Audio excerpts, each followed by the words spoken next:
Bonsoir à toutes, bonsoir à tous. Dans la capsule de ce soir, nous allons aborder un exercice dans la génétique. Donc, c'est un exercice qui va vous donner la possibilité de mettre en application vos connaissances concernant les lois de Mendel de la transmission des caractères héréditaires. En particulier, nous allons étudier le dihybridisme et l'hérédité liée au sexe. Alors, c'est un exercice qui va vous permettre d'analyser, interpréter les résultats de la transmission de deux couples d'allèles. Bien évidemment, je vais vous annoncer l'exercice. Je vous laisse le temps de le relire avant de passer à la correction. Et au cas nécessaire, si on a besoin d'un rappel de cours, bien évidemment, vous le trouverez dans la réponse. La mutation récessive 4 détermine chez la drosophile le phénotype L découpé. Donc là, vous avez CT, le phénotype observé. Et la mutation récessive sépia détermine le phénotype yeux marrons, SE en minuscule.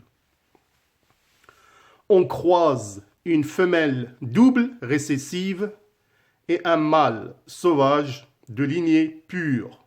Ce croisement a donné une première génération F1 formée des femelles toutes ayant le phénotype sauvage, SE+, CT+, et des mâles ayant tous le phénotype SE+, CT.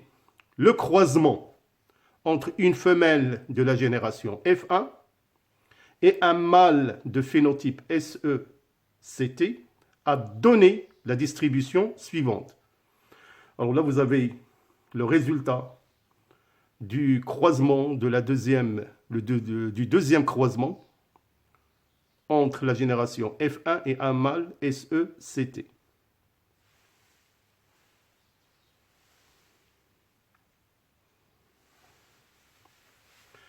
Que pouvez-vous déduire des résultats du premier croisement? Donnez l'interprétation chromosomique du résultat de ce croisement. En utilisant les informations obtenues dans la réponse à la question 1, donnez l'explication des résultats statistiques obtenus à la génération F2. Alors voilà, comme je vous ai dit, refaites une deuxième lecture de l'énoncé, essayez avant de voir la réponse. Bien évidemment, dans la réponse, nous allons rappeler qu'est-ce que c'est que l'hérédité liée au sexe. Nous allons rappeler la première loi de Mendel avant d'aborder la correction.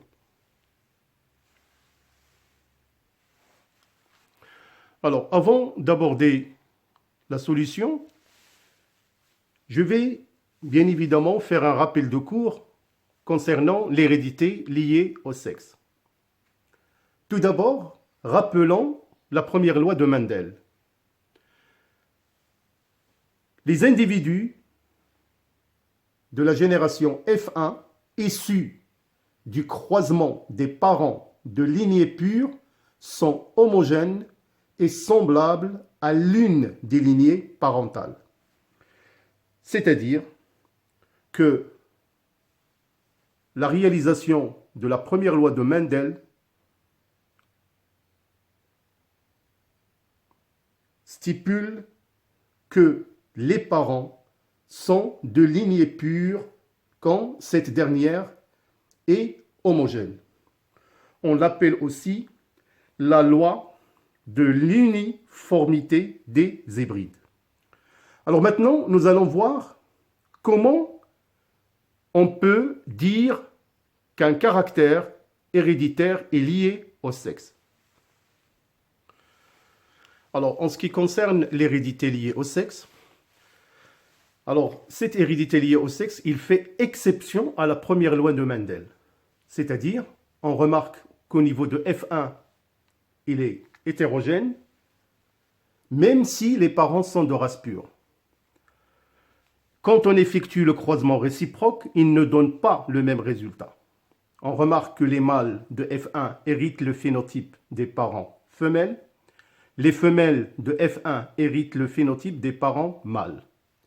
Alors donc, après ce petit rappel de cours, nous allons aborder la résolution de notre exercice. Alors la première question était, que pouvez-vous déduire des résultats du premier croisement? Alors donc, on remarque que le croisement de deux lignées pures a donné une génération F1 homogène en ce qui concerne le caractère couleur des yeux. Donc là, il y a une certaine homogénéité concernant ce caractère. Donc, réalisation de la première loi de Mendel. Mais la génération F1, il est hétérogène pour le caractère forme des ailes. Donc là, on assiste à une exception de la première loi de Mendel. Donc, le gène responsable de la forme des ailes est lié au chromosome X. Alors maintenant, nous allons passer à une interprétation chromosomique des résultats de ce croisement. Alors voilà, on peut maintenant établir l'interprétation chromosomique. Alors comme vous pouvez le remarquer, les parents pour les femelles de phénotype SE-CT et les mâles SE+-CT+. Alors au niveau génotype, on vient de démontrer que le caractère qui donne la forme des ailes est porté par les chromosomes sexuels, en particulier le chromosome X. Donc, c'est ce qui permet d'établir le génotype pour les femelles que vous avez devant vous et pour les mâles. Alors, en ce qui concerne les gamètes issus des parents, on trouve 100% SEXCT et 50% SE+, CT+, et 50% SE+Y. Chose qui va nous permettre d'établir l'échiquier de croisement que vous avez. Le voilà. Alors donc, après fécondation, on obtient 50% de femelles de phénotype SE plus CT plus et 50% de mâles de phénotype SE plus CT.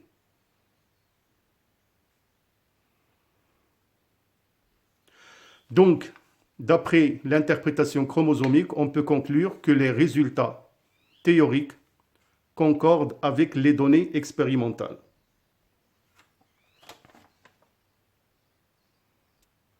Donc, après, on va utiliser les informations obtenues dans la réponse pour donner l'explication du résultat de la génération F2. Donc, la génération F2 est issue du croisement entre une femelle de la génération F1 et un mâle de phénotype SECT. Donc, qui a donné les résultats que je vous ai présentés dans le tableau, dans l'énoncé de l'exercice.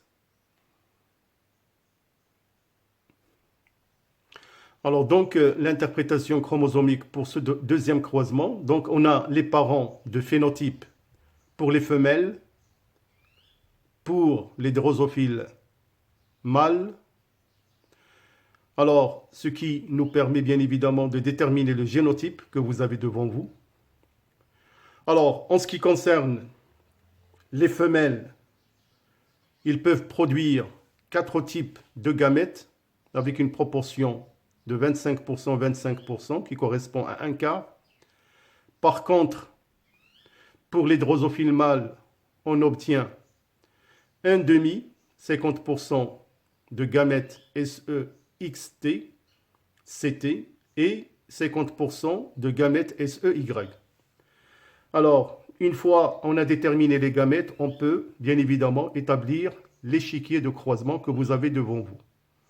Donc, je vous laisse le temps de l'analyser et de déterminer bien évidemment les phénotypes obtenus.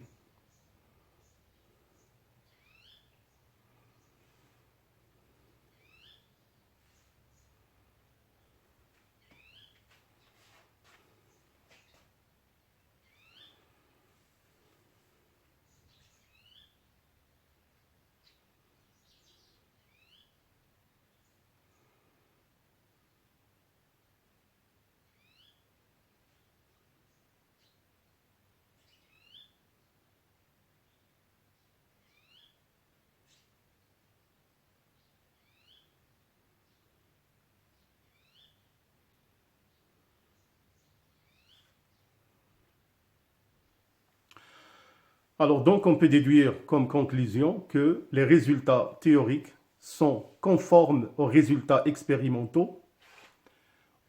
On déduit que les mâles ont 4 phénotypes à pourcentage égaux à 25%, alors que les femelles ont 2 phénotypes à pourcentage égaux à 50%, SE plus CT plus et SE CT plus. Alors voilà mes chers élèves, donc c'est un exercice qui va certainement vous apporter un plus pour vos préparatifs en SVT.